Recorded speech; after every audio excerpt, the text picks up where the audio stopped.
Many people perform the glute bridge exercise incorrectly, and this is such an important exercise that we need to understand how to perform properly. And there's many different cues that build up a glute bridge. It's not just lifting your pelvis or your butt high off of the air. Many times this can actually cause more harm than good when we need to understand the proper positioning of the body, why we're doing so, and why we need to strengthen the body in this alignment. So I'm going to show you how to perform the glute bridge properly, one step at a time, but I'm also going to be showing variations so that you can take this to the next step and understand why you want to incorporate variations. In addition, I'll be showing you some fascia decompression positions because you may notice that as you're trying to come off of the floor that you might get stuck in a certain area or you might be very tight in certain areas. So I'll be showing you 2 different fascia decompression positions that you can literally use with a rolled up towel. So let's get started on showing you an improper way to perform a glute bridge, and then let's start breaking down how to do this properly. As you can see here, my starting position is already a little off. My feet are not in the proper positioning, my knees are caving in, and my rib cage is flared. You'll also notice that my pelvis is in an anterior pelvic alignment, which is not ideal for this exercise. So you'll see this arch in my rib cage incorrectly, and then this tilt in my pelvis, and then when I lift up, it's coming a lot from the low back. I'm not actually feeling this much in the glutes, but you have to remember that we need the full body nearly engaged and an understanding of proper alignment to perform this properly. This is a glute bridge exercise. Your glutes should be primarily activated while you're performing this. So instead, this is what we want to do. Lay flat on your back and have your feet parallel to each other, and make sure that you're gripping with your foot into the floor and even spreading your toes. That's important because that's your base foundation. We got to make sure that your feet know how to be positioned properly as we're engaging other areas of the body. Now that we have the feet positioned parallel to each other and they're gripped into the floor, the knees should be over the toes the entire time. Don't have them caved in, but also don't have them pushed out away too far either. And now what we want to do is focus on the pelvis. The pelvis should be in a posterior pelvic alignment, meaning you're tucking your tail so that your low back is pressing in towards the ground. Now, another very important cue is bracing your core. So these low ribs here should actually be pulled in so that you're feeling that your core muscles are engaged, meaning if somebody were to punch you in the stomach, that action to engage your core is now activated. So we want all of this connected as we're going to start lifting up and off of the floor. As the pelvis is tilted in that posterior pelvic alignment, we want to start by lifting the glutes off of the floor. You may even feel this already. Place your hands on your butt and start tapping them to make sure that they're actually engaged now. And if they're not, you may need to do some pelvic tilts to understand where your pelvis should be positioned. So again, pressing that low back into the floor. Now, as your glutes are coming off, you want to lift your butt off of the ground one vertebrae at a time. We're not trying to just do this all in one quick motion. As you feel your pelvis coming off of the floor, then your low back is slowly going to be coming off of the floor, and you're going to be doing this one vertebrae at a time until you reach your end range. Now, this isn't about gaining as much height as you can. It's about performing the exercise properly to your end range. And then as you come down in this position, we're going to do the reverse order. So now your mid back is slowly going to be coming, then your low back, and then you'll be bringing your pelvis back to the floor. That's considered one repetition. It's not about how fast or how many repetitions you can do. It's how many proper repetitions can you do so that you're actually strengthening the body properly. Another cue is have your palms up towards the ceiling. A lot of people have their palms down towards the floor. This is going to help open up your upper body and your posture. Before you add in any variations to the glute bridge, we want to make sure that you really understand how to perform this properly without any props. And this might take you a few times. You may need to watch that portion a few more times to fully understand this.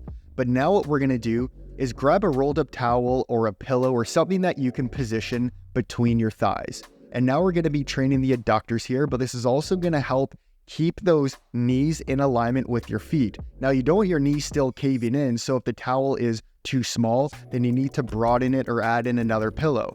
And then we're doing the exact same thing. So the feet are positioned properly, knees over the toes. We're squeezing that pillow or prop between your knees and your thighs, and then tilt that pelvis, brace that core, palms up towards the ceiling, and we're performing the exact same thing.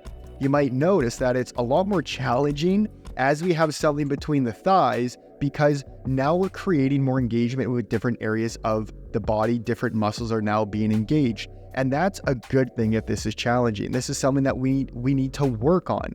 So come up as high as you can. You might not be able to get as high as you can, but then nice and slow, you're going to come back down in that reverse order. Another variation, which will be training a little bit more of the glutes, is putting a circular band just above your knees. And now you're going to be pulling the knees away from midline of the body to activate the glutes. But again, don't pull them too far so that they're really far outside of your foot. You still want them in alignment with your feet. And then we're going to be performing a glute bridge from this alignment as well. Now that you've performed this exercise, and you may have performed it with different variations, you might feel some areas of restriction that's preventing you from getting higher. And that could be your quads, that could be your hip flexors, or different areas in your body. We want to locate where those areas are and release them with the fascia decompression technique. Remember, it's not just your muscles that get tight, it's your fascia, your connective tissue that holds all structures, systems, muscle cells, and fibers in your body together. So let's start off with the hip flexor position. Grab your rolled up towel and position it just below this bone here. And we're going to start on the right side. And now nice and slow, bring yourself to the towel, bend your left leg to your side, and start up on your elbows, or you can bring yourself flat to the floor. And what we're wanting to do here is find some tension and restriction. When I say pain, I don't mean excruciating pain. I mean, find areas that feel discomfort. And we want to stay there, hang out, and breathe. So there's only 2 rules of doing these fascia decompression positions. As long as you're breathing, you're feeding and healing. So don't hold your breath. Second one being, spend a minimum of 3 minutes in each position to actually allow the tissue to release and to melt away. So now that you spend some time here, you can slowly search to the right, or you can search to the left, but we're not trying to search fast. The slower we move, the deeper we're going to get. You can even straighten your leg, and that might create a little bit more sensation or that good pain that we're searching for.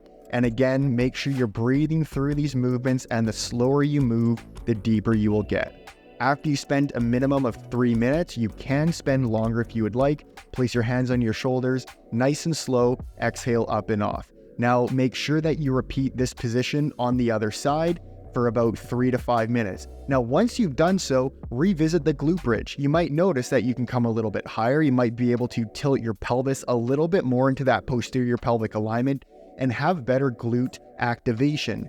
But now, if you're not feeling your glutes activated properly, or one's not activating as much as the other, find that glute that is not really working as it should. And now let's do the second position. So now you're going to lay flat on your back, lift the pelvis up, position the towel approximately midway in your glute. You might feel your sit bone, have it just above your sit bone, and then bring that leg straight directly over top of the towel. Keep that other leg bent just to keep your pelvis in alignment. And then nice and slow, we're doing the exact same thing. We're spending a minimum of 3 minutes here and very slowly searching for pain.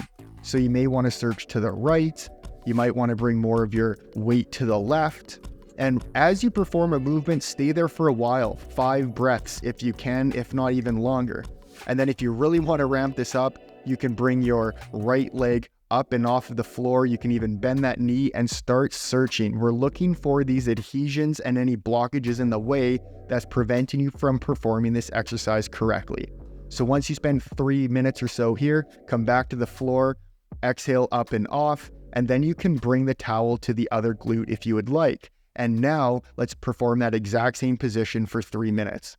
Whenever you're wanting to train the glutes, or even if you're trying to work up to a more complicated exercise like a deadlift or a squat, this is a great exercise to perform before you do that to make sure that your glutes are engaged. In addition, play around with the different variations that I mentioned. If you want to make this more hamstring focused, by all means. If you want to make this more glute focused, of course you could focus on that variation. And let me know in the comments below if this is helping you out and if this has really helped correct you perform the glute bridge exercise correctly. Anyways, thank you very much for tuning in. Give this video a thumbs up. If you like this kind of content, make sure you subscribe, and I'll see you in the next video.